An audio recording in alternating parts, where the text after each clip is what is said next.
Hola, hola, buenas tardes, amigos y amigas. Soy Sebastián Izquierdo y bienvenidos a Seba Left, su canalcito donde leemos libros todos los días, o bueno, casi todos los días. Ayer tenía muchas cosas muy importantes que hacer y no puedo entregarles la tercera parte de cómo la DC entregó a Chile al marxismo de Claudio Vara Ferrer. Pero hoy día se las entrego, hoy día les entrego la tercera parte de este libro. Les quiero recordar, antes de comenzar a leer, que ustedes pueden comprar las cosas que yo escribo. Además de acompañarme a leer cosas que otras personas escribieron, pueden comprar las cosas que yo escribo. Todos los links están en la descripción. Y sin mayor preámbulo, démosle comienzo a esto. Capítulo número 5. Se puede engañar a todo el pueblo durante algún tiempo. A una parte del pueblo se le puede engañar siempre, pero no se puede engañar siempre a todo el pueblo. Este señor no conocía, Abraham Lincoln, y claramente no conocía a los pastores protestantes. Caos en los centros educacionales. Entro ahora en el mundo de la juventud estudiosa, donde madura el auténtico porvenir de Chile. Ningún escritor puede decir que ha cumplido su misión sin dedicar a ella un capítulo siquiera en sus creaciones. Cumpliendo ese deber estoy yo en estos instantes.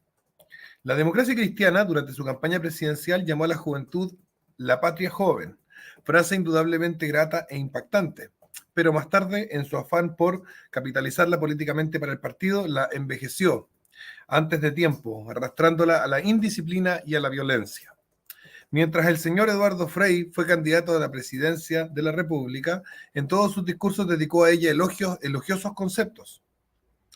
Esto despertó grandes simpatías en el mundo estudioso, al extremo de que hubo un instante en que difícilmente se encontraba en el país un muchacho que no estuviera mirando al líder de la DC como su protector y guía. Han determinado ponerse a meter ruido aquí. Como en todos los quehaceres políticos del señor Frei, también en esta oportunidad echó a volar numerosas promesas. Por lo pronto, se comprometió a resolver el problema presupuesto para la construcción y reparación de universidades, liceos y escuelas públicas.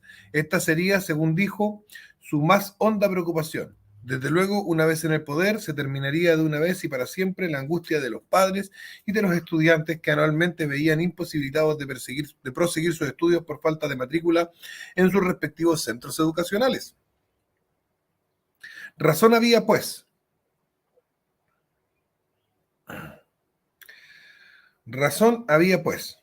para que la juventud, o mejor dicho, la patria joven, vitoreara entusiasmada el nombre de Frei, sobre todo cuando éste obtuvo la victoria que lo consagró presidente de Chile.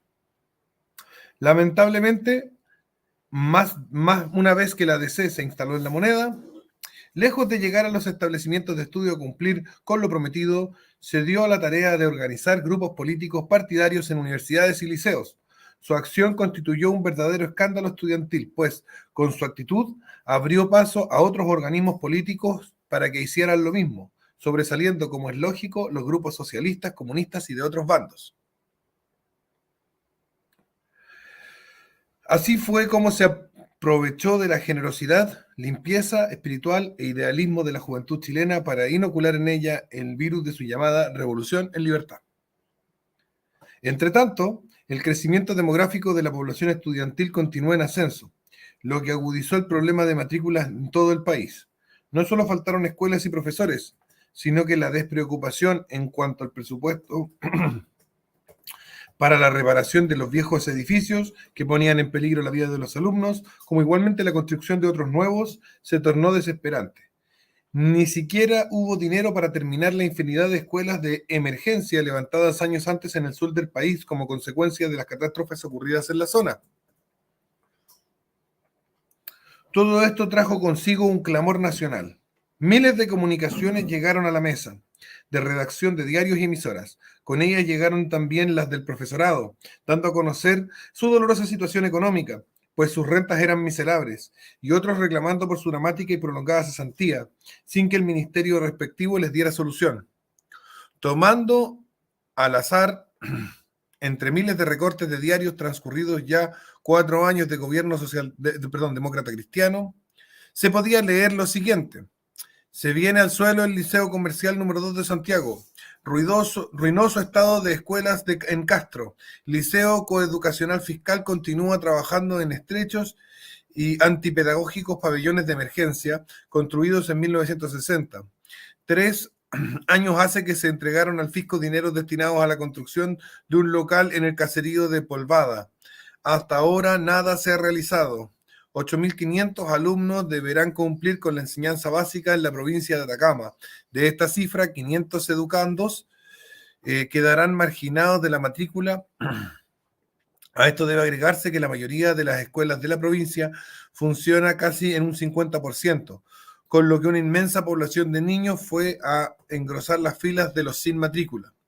35.000 estudiantes se quedaron sin acceso a los planteles universitarios. 310 profesores normalistas egresados de sus escuelas con la esperanza de ser contratados de inmediato dan cuenta de su cesantía, de su angustia, de su peregrinaje por el Ministerio de Educación. Desde hace bastante tiempo, padres y apoderados de los alumnos de la Escuela Industrial y Agrícola han hecho presente a las autoridades su preocupación por la falta de ocupación después de que egresan. En la ciudad de Santa Cruz, a un paso de Santiago, se cierra el Liceo Federico Errázuriz por falta de profesores. ¿Cachai? En medio desorden, los profesores buscando pega y los liceos cerrando por falta de profesores. Gran desorden en el gobierno del señor Frei Montalva.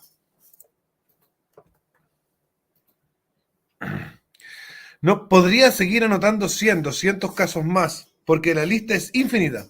Nunca se vio tanta desidia, tanta irresponsabilidad, tan poco sentido del cumplimiento de promesas hechas. En suma, nunca se engañó tanto al estudiantado chileno. Los padres y apoderados de toda esa juventud son el mejor testimonio. Sin embargo, iniciada la nueva campaña electoral para 1970, con miras a reemplazar en la presidencia al señor Eduardo Frei, la Democracia Cristiana levantó el nombre de su segundo hombre de partido, Radimiro Tomic Romero. Al elaborar su programa, lo primero que hizo fue destacar su interés por solucionar todos los problemas de matrícula, reparación de escuelas, construcción de edificios, falta de profesores, cesantía de esto, ordenación educacional y mil cosas más. Él sí que terminaría con la monstruosidad de que funcionaran escuelas que ponían en peligro la vida de los alumnos. En su gobierno, no ocurrirían hechos tan desagradables como aquel de la escuela consolidada de la ciudad de Buin, que teniendo apenas capacidad para 400 alumnos, atendía a 2.842 niños. Creo que ahí estudió mi suegra. Lo que obligaba a los maestros a hacer clases poco menos que con los alumnos en brazos. Después de esto, cabe hacer una pregunta. ¿Acaso no eran ambos, Frei y Tomic, miembros y dirigentes del mismo partido? ¿No estaban ellos inspirados en una misma doctrina y en un mismo quehacer político? ¿Por qué entonces esperar la llegada del señor Tomic a la presidencia de la República? Si esto ya lo había prometido Frei y podía realizarlo con plena autoridad, puesto que tenía el poder de la nación en sus manos, Ministerio de la Política Demócrata Cristiana. Evangelio de la violencia. Al hablar de violentismo, o mejor dicho, del evangelio de la violencia estudiantil, vuelvo al ay de memoria de mis archivos, a la ayuda a memoria de mis archivos. En ello encuentro anotaciones como las siguientes. 1965, abril 15, El Mercurio. Desde el Instituto Pedagógico de la Universidad de Chile apedrearon buses, conminando a los pasajeros a desalojarlos. 1966, septiembre 26, la Federación de Estudiantes de la Universidad Técnica del Estado decretó huelga nacional indefinida. Ese mismo día, los universitarios se apoderaron de las escuelas técnicas industriales y de artes y oficios en Santiago. 1965, octubre 1, alumnos de la Universidad Técnica del Estado ocuparon el local de la radioemisora del plantel, silenciándola. 1967, alumnos de la Universidad Católica de Valparaíso y de la Escuela de Artes y Oficios del Estado se apoderaron de los recintos de ambos planteles. Y esto continuó sin detenerse, en un afiebrado y creciente combate revolucionario, sin que nadie se atreviera a ponerle atajo.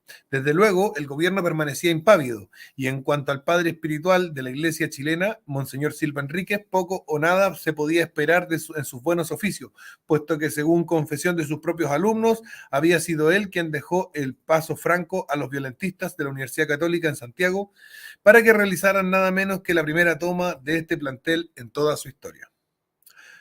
Fue aquello un revolucionario comenzar que abrió el campo a nuevas y mayores tropelías, en las que también participaron algunos frailes, entre los cuales cabe destacar, en primer término, el belga Rogers Beckmans, y otros como Gonzalo Arroyo, Fernando Aristía, Hernán Larraín, etcétera, que pasaron a ser líderes y concientizadores de la juventud estudiosa del país.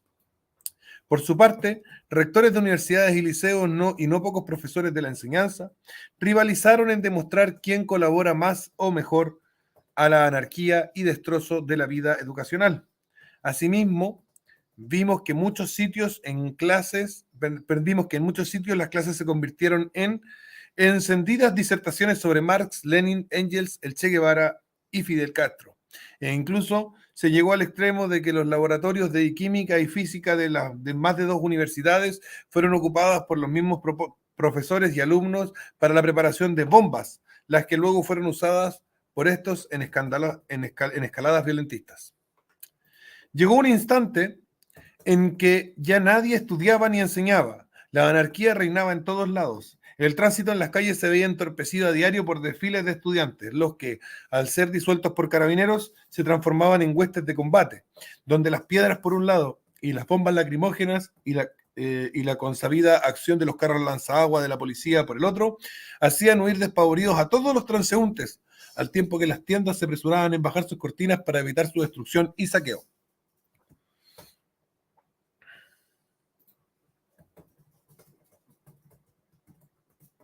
Entre tanto, por esa época, 82 maestros se trasladaban a Cuba para conocer más de cerca la revolución educacional de Fidel Castro, y su capacidad no daba para crear la suya propia, sino que había que ir a La Habana a aprender cómo operaban los concientizadores de la niñez caribeña. Increíble. Chile, sembrador de maestros en todo el continente, necesitaba ahora ir a Cuba a aprender cómo educar a su juventud. Y como en esta caravana de viajes a la isla nadie gastaba un centavo de su bolsillo, siempre había un lugar de donde sacarlo. Y además se tenía la extraordinaria oportunidad de estrechar la mano del barbudo Fidel. Fueron muchos los que se interesaron en visitarla. En junio de 1970 partió a ese país un numeroso grupo de estudiantes pertenecientes a las diversas federaciones universitarias, al que siguieron otros de la enseñanza media y también de trabajadores, en su mayoría demócratas cristianos y comunistas, todos con la misión de ir a ayudar en las tareas de la zafra cubana, es decir, con un viaje tan positivo, el aprovechamiento de los alumnos chilenos sería al más alto nivel, al corte de caña, ironía pura. Pero eso no fue todo. Si habían ido a Cuba maestros, también estudiantes, ¿por qué no ir los rectores y decanos de las universidades? Esa fue al menos la pregunta que se hicieron algunos. El rector de la Universidad Católica de Santiago, Fernando Castillo Velasco, demócrata cristiano, suegro del milista y terrorista, sobrino de Salvador Allende, Andrés Pascal Allende, fue el primero en alistarse. Enseguida lo hicieron el secretario general Ricardo Jordán, los decanos Ricardo Isla, de Agronomía, Ricardo Krebs, de Filosofía y Educación, los profesores Juan Ignacio Monge, de Medicina, y el sacerdote Juan Ochagavía, reconocido agitador marxista. Y no fueron solos, también viajaron con ellos los personajes principales de la Universidad de Chile, decanos Eugenio Velasco, de Ciencias Jurídicas y Sociales, Alfredo Jadresic, de Medicina, Pedro Mira, de Bellas Artes, Hernán Ramírez Necochea, de Filosofía y Educación, Elisa Gallán, de Ciencias y Artes Musicales, los consejeros nacionales Juan Aretzen, Víctor Berberis y Enrique París. Más adelante lo hizo Enrique Kirchberg, titular de la Universidad Técnica del Estado, catalogado como uno de los comunistas más nefastos que haya pasado por una universidad chilena. Hasta aquí parecía que los deseos de viajar a un país comunista se concretaban solo a rectores, maestros y alumnos. Sin embargo, no fue así. Más tarde, ansioso de mayores conocimientos e ilustración marxista, el ministro de Educación, don Máximo Pacheco, demócrata cristiano, procomunista, que conservaba emocionados recuerdos de su permanencia como embajador de Chile en Rusia, al comienzo del gobierno del señor Frey, partió también a la Unión Soviética, invitado por la Universidad Patricio Lumumba. De este modo, nadie quedó agraviado. El comunismo internacional sabía cómo atraerse a los hombres encargados de enseñar a los niños y jóvenes de Chile, cosa muy importante para sus planes de concientización ideológica. De ahí que estas invitaciones las llevara a cabo con mayor generosidad. Era un modo elegante de realizar su siembra revolucionaria con miras al futuro, a un futuro que preveía muy cercano. Desde luego capitalizó casi todos los profesores de la Escuela de Pedagogía y Psicología, los cuales se encargaron de instruir políticamente a la mayoría de la juventud universitaria y secundaria. El resultado fue espléndido. Hubo un momento en que estas escuelas fueron verdaderos cuarteles marxistas. Los muros y las salas de todas ellas se encontraban llenos de leyendas incitando a la revolución. Los cuadros de los padres de la patria habían sido reemplazados por los de Lenin, Marx, el Che Guevara, Fidel Castro y el fraile colombiano guerrillero Camilo Torres. En todo este ajetreo educacional compitieron fraternalmente comunistas y demócratas cristianos. Iban juntos a todos lados, incluso entraban en familia, convirtiéndose en apoderados, padrinos, compadres, yernos, etc. En medio de este clima de desorden, indisciplina e irresponsabilidad, marchó la docencia en Chile durante el régimen de la DC. Llegó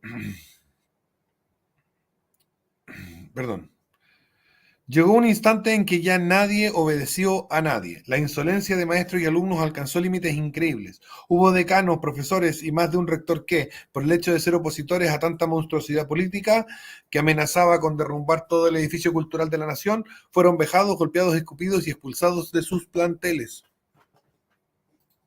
Respecto a la autonomía universitaria, ella fue aprovechada en la mayoría de los casos para proteger a una infinidad de delincuentes con etiqueta política, que con frecuencia se aislaban en estas casas de estudios. Desgraciadamente, nada se pudo hacer para evitarlo.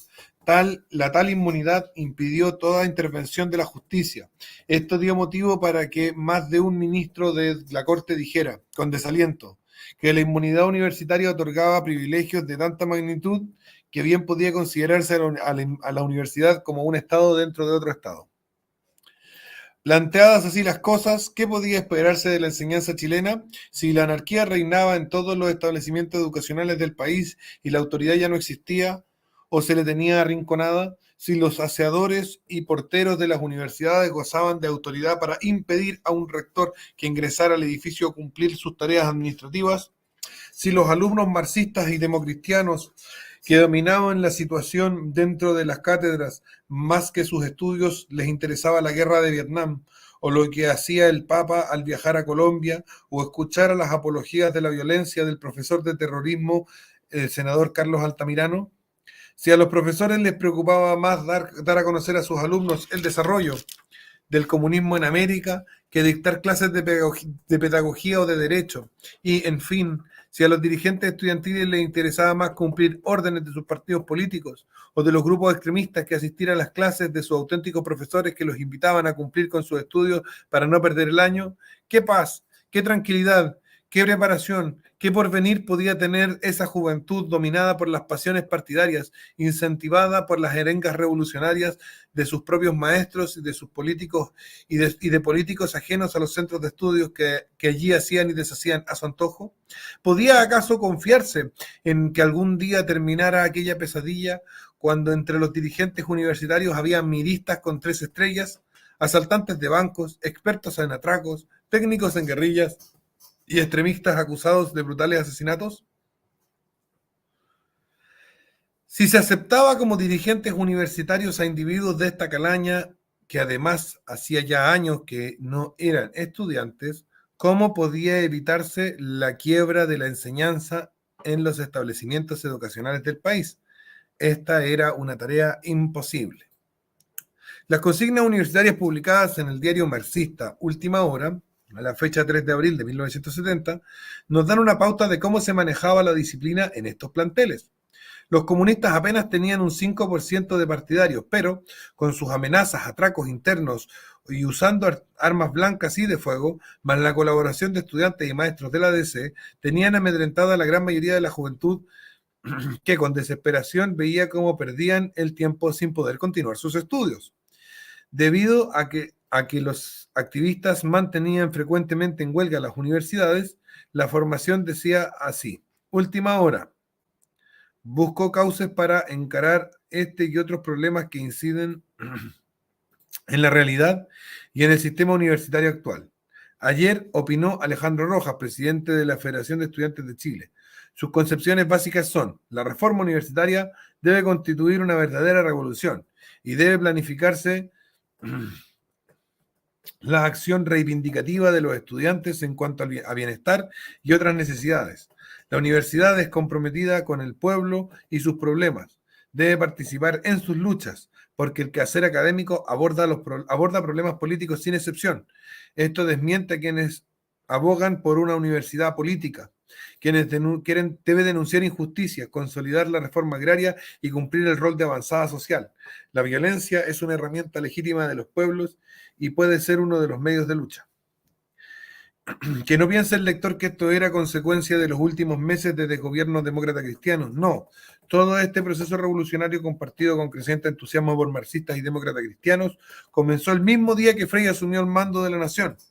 Rodrigo Ambrosio, por ejemplo, presidente de la Juventud de la Democracia Cristiana, fue su más activo revolucionario, como que terminó identificándose como el más decidido admirador de la revolución marxista, al extremo que abandonó su colectividad para así trabajar más a gusto y a plena luz por sus ideales de guerra a muerte contra la reacción y la burguesía.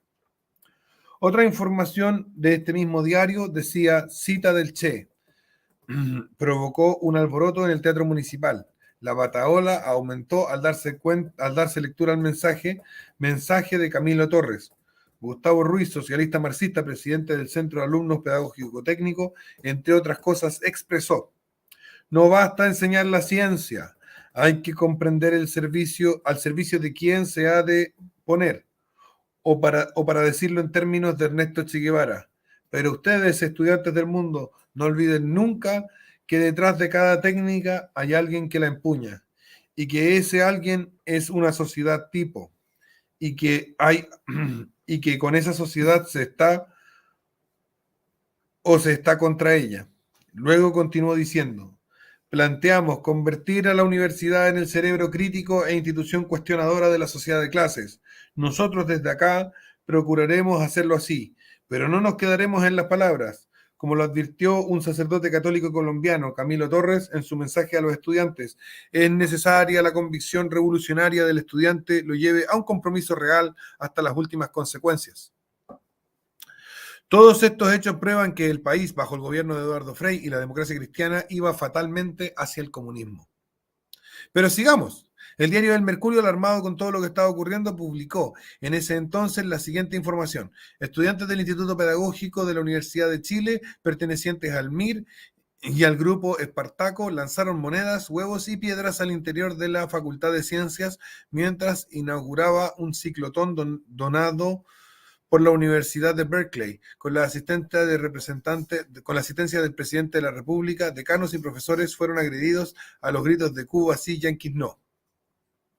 En otra oportunidad, el diario Ilustrado, bajo el título ¿Qué hace el gobierno?, daba a conocer lo siguiente: el señor Luciano Cruz, que aparece como líder prófugo del movimiento izquierda revolucionario MIR, ha transmitido una grabación en cinta magnetofónica, esos son cassettes, los que conocemos hoy en día como cassettes, bueno, los que se conocían como cassettes y la mayoría de ustedes nunca han visto en su vida, originalmente eran cinta magnetofónica. Entonces, ha transmitido una grabación en cinta magnetofónica desde el campanil de la Universidad de Concepción.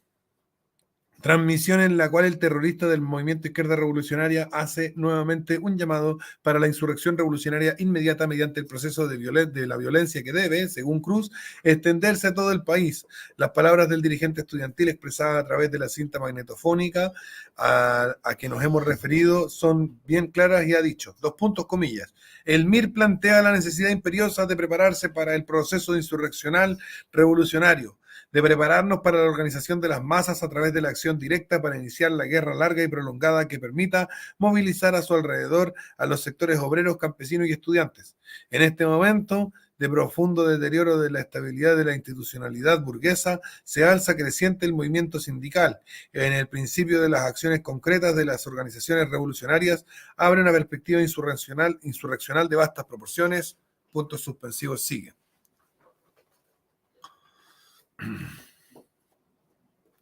Luego, el editorialista agrega, tenemos entonces que el MIR proclama en público su decisión de preparar la violencia revolucionaria, de extender sus actividades a futuros asaltos y actos criminales, de amenazar al gobierno contra quien se dirigen sus esfuerzos para derribarlo, y de hacer burla de la defensa que el gobierno está obligado a hacer de la institucionalidad jurídica, económica y social del país, y del amparo y seguridad a la vida de sus habitantes, que no pueden ni deben estar expuestos a la acción revolucionaria de elementos antisociales del MIR.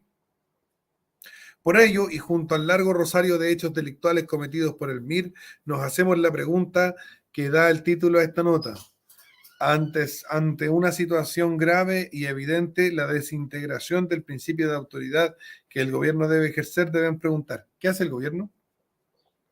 La denuncia y clamor que fluyen de este editorial no emanaban de la redacción ni de la burguesía ni de los capitalistas, sino que provenía del sentir de todo un pueblo que veía con angustia creciente cómo se derrumbaba el sagrado edificio de la patria, cómo el gobierno se desentendía de la crisis moral y de la anarquía reinantes en todos lados, cómo las mismas autoridades educacionales colaboraban con al desquiciamiento y desorden de las universidades, liceos, escuelas, y cómo el asalto, el crimen, el robo, el terrorismo y mil actos más de vandalismo atentaban contra la poca paz y armonía existentes a esa fecha en los habitantes del país.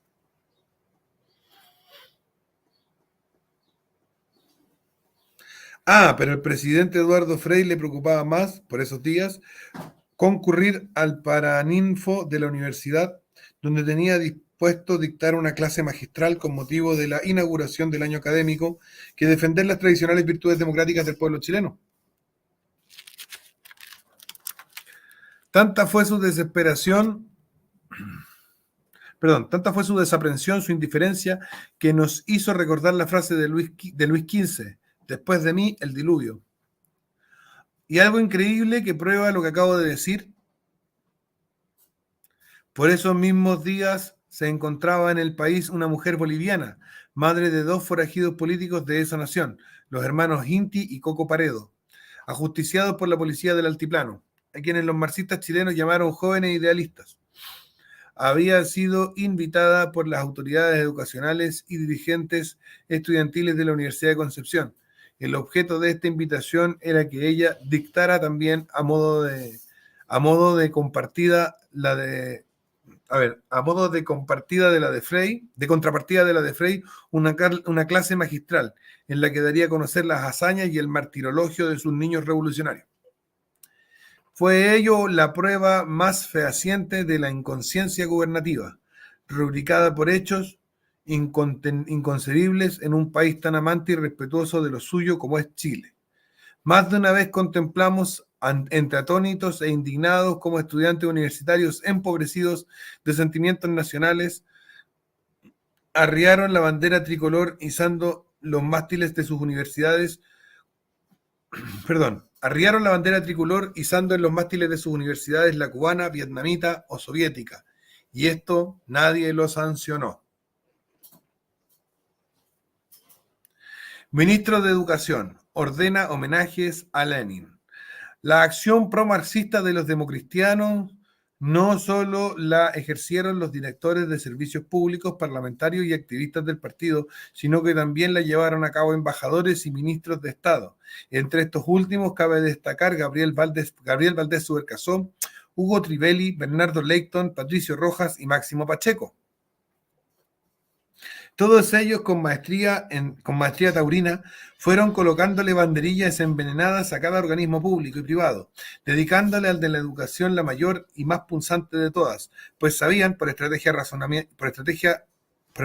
razonamientos marxistas que a través de ella encontrarían el medio más vigoroso y efectivo para el enterramiento del derecho y la libertad.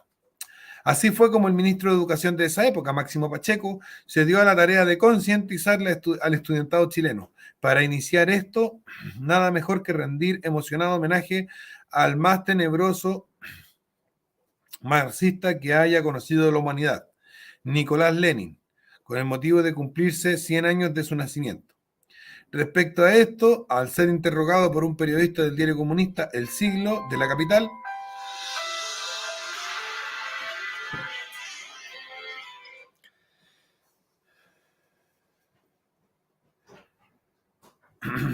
Repito.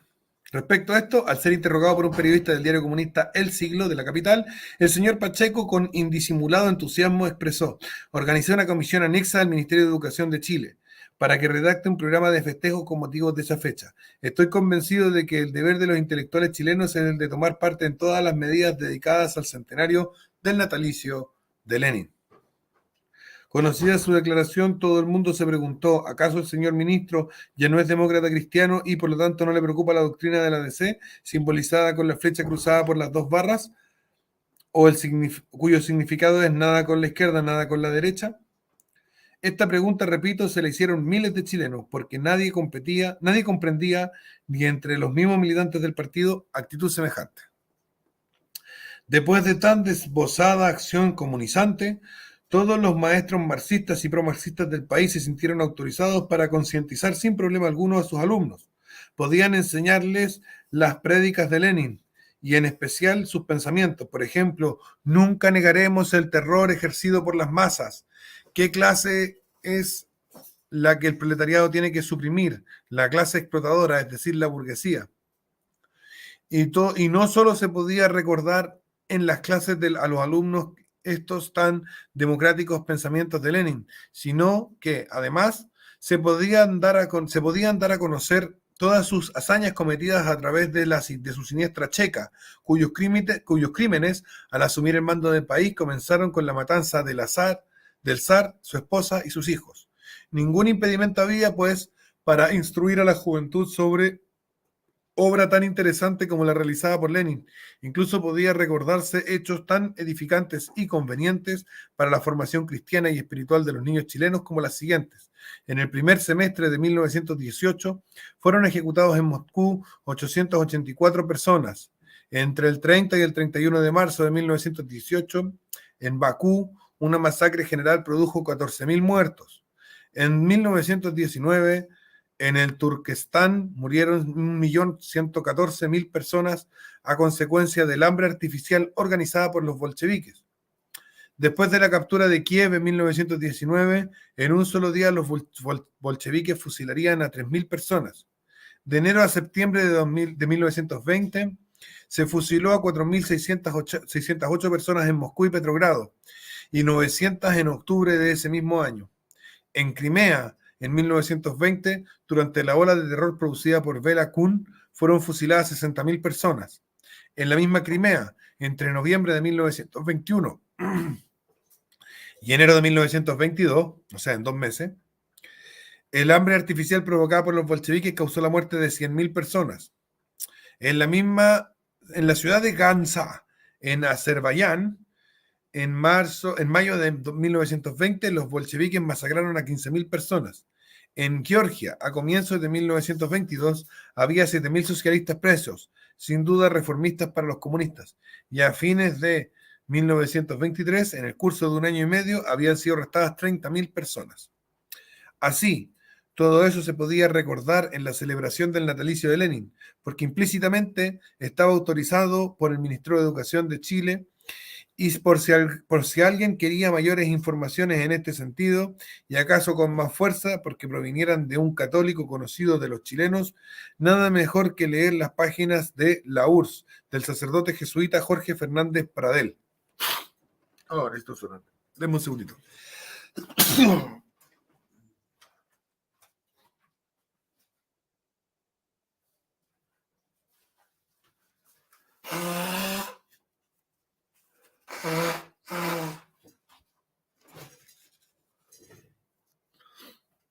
Bien, las páginas de la URSS, del sacerdote jesuita Jorge Fernández Pradel, publicado en Santiago de Chile en 1932. Hay allí ya datos muy interesantes y apropiados para el caso, que habrían ilustrado magníficamente a alumnos y maestros y también al ministro de Educación.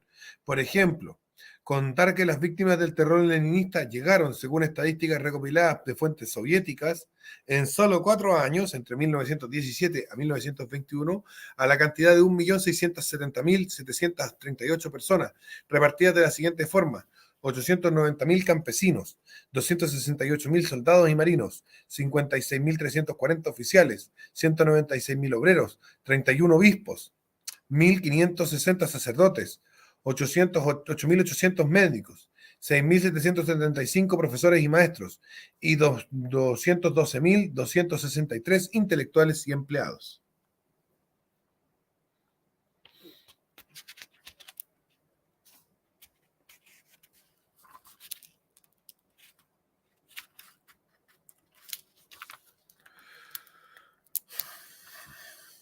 Contada toda esta dignificante obra, tenemos que la celebración del centenario del natalicio del genio de la humanidad, como señalaba con tanto calor el señor Pacheco,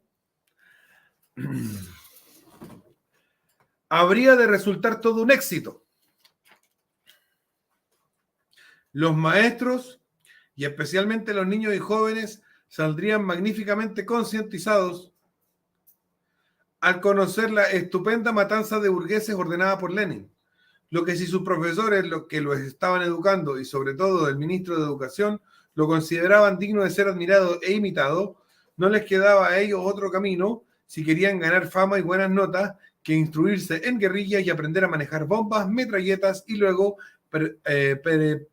parapetarse en cualquier sitio matando cuantos burgueses le salieran al paso. Si un ministro de Educación declara que un genocida de esta naturaleza merece la admiración de toda la humanidad, al extremo de expresar que Lenin es el más relevante político de nuestra época y que pertenece no solo a la Unión Soviética, sino que a todo el mundo, tiene que ser indiscutiblemente un marxista consumado. Y no se piense que este fue el único homenaje que se rindió a Lenin en Santiago.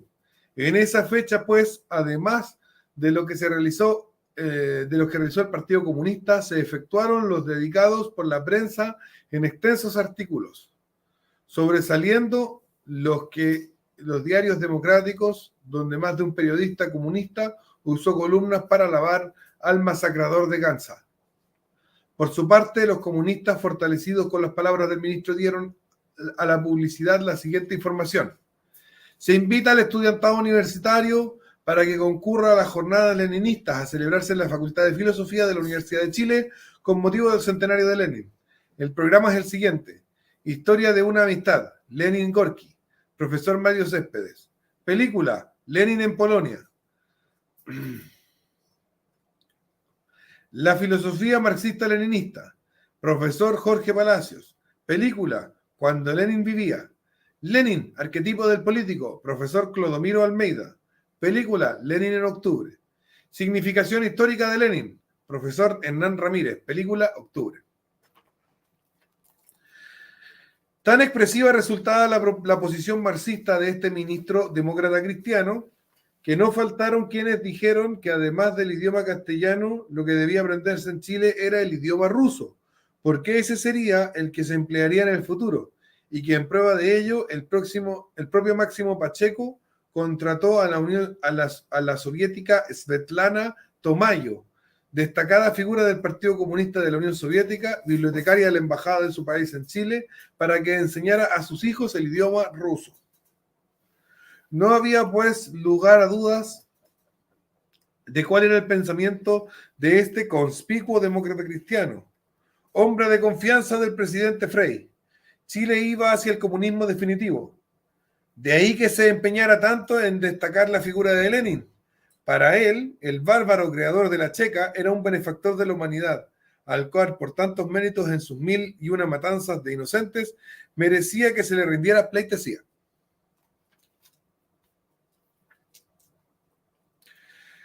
Masú, respecto a los hechos de esta naturaleza, dice: la varita mágica del pensar dialéctico hará que el mal de hoy se convierta en el bien de mañana, y que aquellos que hoy se acuestan como verdugos despertarán un día como mártires de la nueva humanidad. La encarnizada violencia de este instante es el supuesto de la no violencia posterior. Más adelante agrega: es posible que avancen ante las generaciones futuras pidiendo absolución como supremos libertadores del género humano, y hasta es posible que ellas la otorguen. Pero las generaciones sacrificadas, ¿habrán pensado lo mismo? Y esto ya está ocurriendo, como lo prueba la acción del ministro de Educación chileno de ese entonces. Los asesinos más brutales que ha tenido la humanidad comienzan a recibir la gratitud de muchos gobernantes y políticos demócratas. Otra demostración de la extraña resurrección de criminales que el tiempo y los intereses políticos representan como personajes bienhechores, héroes o mártires de nobles causas en favor del pueblo, la encontramos en las palabras del ideólogo de la democracia cristiana chilena, Jaime Castillo Velasco.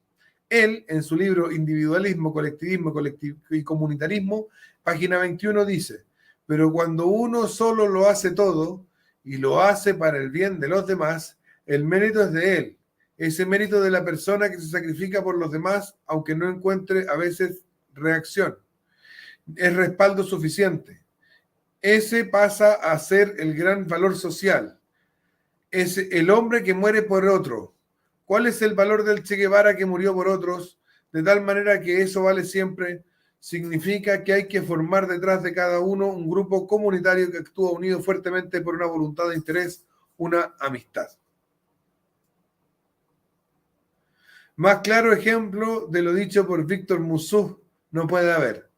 Castillo Velasco lo confirma. El Che Guevara, organizador del terrorismo, con su cortejo de criminales, tanto en Cuba como en otros países de América, es para el ideólogo Castillo Velasco un héroe, al cual el comunitarismo debe admirar y seguir. Y como el comunitarismo lo impulsa la democracia cristiana y el Che Guevara era un comunista al estilo de Lenin, tenemos que convenir una vez más que el comunitarismo, por mucho que se use como vocablo inofensivo, en el hecho revolucionario para los demócratas cristianos, conforme lo observamos en la práctica, es sinónimo de comunismo. Y si hoy en algunos diccionarios se ha cambiado la verdadera acepción de esta palabra, debo replicar con la simpleza del siguiente axioma: el orden de los factores no altera el producto. En todo caso, aplicada democráticamente, ella constituye un quieto paso hacia los objetivos marxistas. El MIR en las universidades. Y con esto vamos ya casi a terminar la lectura del día de hoy. Al hablar del movimiento de izquierda revolucionario, MIR, gemelo de los siniestros grupos extremistas Tupamaros de Uruguay y el Ejército Revolucionario del Pueblo de Argentina, el ERP, tengo que forzosamente asociarlo al gobierno de Frei, porque gracias a la sospechosa tolerancia de él fue posible su desarrollo y su acción terrorista. Acredita esto el hecho de que tanto el presidente de la República como sus ministros del Interior, que se sucedieron, Bernardo Leyton y Patricio Rojas, fueron informados ampliamente por la Policía Civil y uniformada de los lugares donde se adiestraba a los universitarios miristas para sus asaltos y demás fechorías, y donde se reunían jamás dieron luz verde para intervenir y capturarlos. Sin embargo, y cuando esto se llevó a cabo, para no parecer tan comprometidos, siempre hubo un sospechoso duende que anticipó la noticia a los extremistas para que desaparecieran.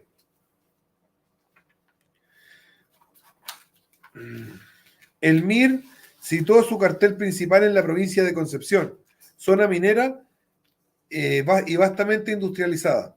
Su punto de reunión fue la propia universidad.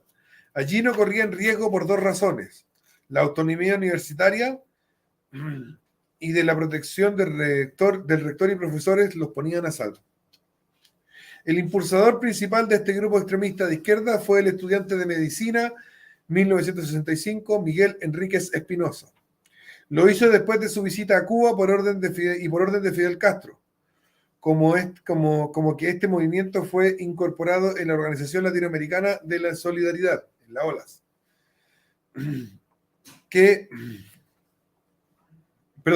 le acompañaron en esta labor su hermano Edgardo, también estudiante, y Juan Bautista von Schoen y Luciano Cruz Aguayo, ambos alumnos de la Escuela de Medicina.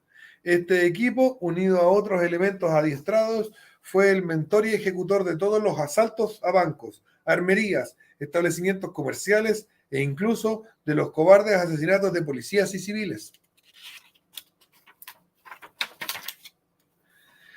Para estos jóvenes, tan penosamente perdidos para la sociedad, no estaban solos. El adoctrinador de este grupo de extremistas fue el senador socialista de la época, Carlos Altamirano.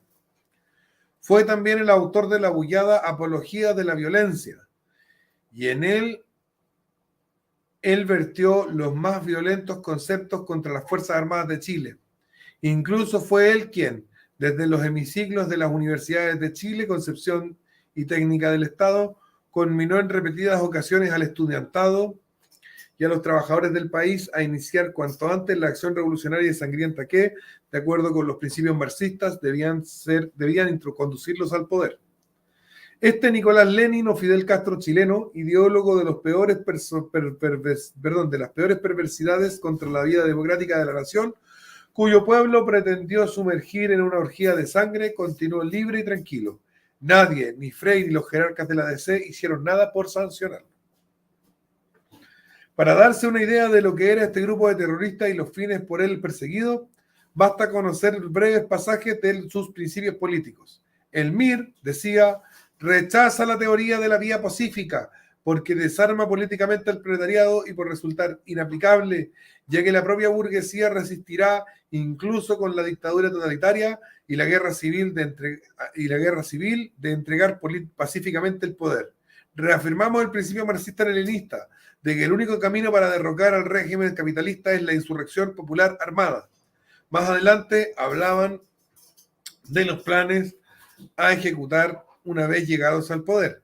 Estos serían: socialización de los sectores vitales como los bancos y el crédito, la propiedad urbana y la enseñanza elemental, secundaria, técnica y universitaria, expropiación sin pago de las fábricas y empresas de la burguesía nacional y administración de las mismas por sindicatos y consejos obreros, control estatal del comercio exterior e interior. Este programa podrá ser realizado mediante la liquidación del aparato estatal y represivo burgués y su reemplazo por la democracia directa proletaria y las milicias armadas de obreros y campesinos. Movilizaremos a los trabajadores aplicando métodos de lucha de clases como la huelga y la ocupación de tierras, fábricas y terrenos. Después de conocer esta declaración de principios del MIR, que solo fue un mostrar su rostro interno, ¿qué destino de paz, de trabajo y de justicia y de derecho aguardaba Chile? Otra prueba de la conmitancia demócrata cristiana con el marxismo. En marzo de 1965, con pasaporte uruguayo y hábilmente disfrazado, estuvo en Chile nada menos que Ernesto Che Guevara. Lo acompañaron dos altos oficiales del Estado Mayor de Fidel Castro. Uno, especialista en fabricación de bombas y experto en armas, y otro, experto en comunicaciones y logística. Este grupo recorrió la cordillera de Nahuelbuta. Estuvo también en la ciudad de Temuco. Esto trajo como resultado que a poco de su visita comenzaran las actividades de adiestramiento de guerrilleros en puntos de la cordillera de Nahuelbuta. Otras se iniciaron en el interior de la localidad de Santa Juana y otras en Concepción, Coronel, Curanilahue y Cañete. Esto fue denunciado en varias oportunidades por el diario La Patria de Concepción, sin que nadie del gobierno demócrata cristiano se diera por aludido. Más tarde, el autor de esta información, el periodista Julio Arroyo Kuhn, decía: este periodista fue el primero que reveló las actividades de adiestramiento de guerrillas en Nahuelbuta. La cordillera de Nahuelbuta está ahora donde está la zorra, es donde está la zorra ahora, está por ahí. Está cerca de los lugares donde está la ruta Cochimín y todo, el Temucuicuy. Todo eso está cerca de la cordillera de Nahuelbuta, para que sepan. ¿Vale? Las publicaciones fueron hechas en el diario La Patria, ahora desaparecido, pero nadie quiso dar crédito a las mismas. Se le tildó de loco, mente afiebrada, tampoco se quiso creer que un submarino soviético con tripulación cubana había sido visto por pescadores lugareños en las abandonadas playas de Punta Tirúa. Repito, había sido visto por pescadores lugareños en las abandonadas playas de Punta Tirúa. De Punta Tirúa, voy a decirlo de nuevo, de Punta Tirúa, al sur del Lebu,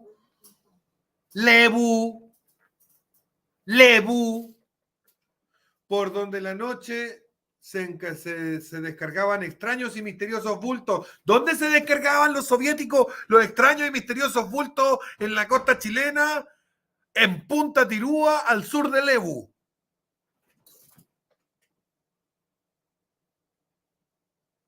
Repito,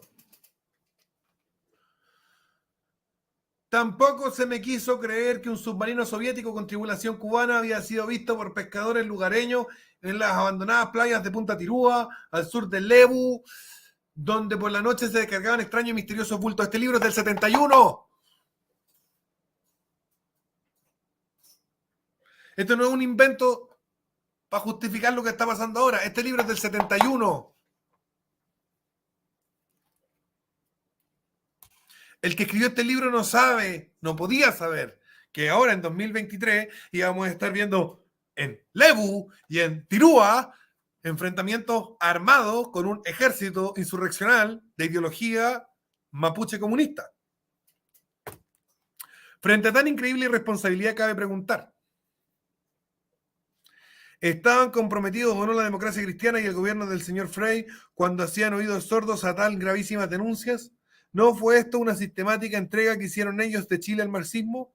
¿Acaso quien ignoró, gobierno y policía, que en todo este siniestro ajetreo, ¿acaso alguien ignoró que en todo este siniestro ajetreo revolucionario actuaban el grupo de estudiantes del MIR, numerosos profesores y varios actores de las universidades, rectores de las universidades del país? Y con esa pregunta termina el capítulo 5 y nos lleva al capítulo 6, la reforma agraria. Vamos a ver la reforma agraria mañana, porque vamos a aprovechar que terminamos un capítulo, aunque sean 51 minutos, pero cuando uno termina un capítulo, termina un capítulo. Bien, les adelanto un poquito del capítulo 6, pero antes les quiero recordar que además de acompañarme a leer cosas que otras personas han escrito, pueden ustedes leer las cosas que yo escribo, están todas en la descripción. Capítulo 6. Los políticos son gente semifracasada en sus particulares negocios y profesiones. Hombres de mentalidad mediocre, dudosa moral y portentosa vulgaridad. Walter B. Pitkin. Capítulo 6. La reforma agraria. Lo dejamos aquí. Todos los links de las cosas que yo escribo están en la descripción para que no se olvide de comprar ahí uno y leerlo y disfrutarlo. Y mañana seguimos con el capítulo 6, la reforma agraria, que vamos a leer con tantas ganas. Lo vamos a leer felices, la reforma agraria. Y después, y veamos cuánto dura. Wow, es largo el de la reforma agraria. Mañana va a tener una lectura larga. Mañana va a tener su horita 20 por lo menos de lectura para leernos el capítulo entero. Saludos y que tengan un excelente día martes. Chao, chao.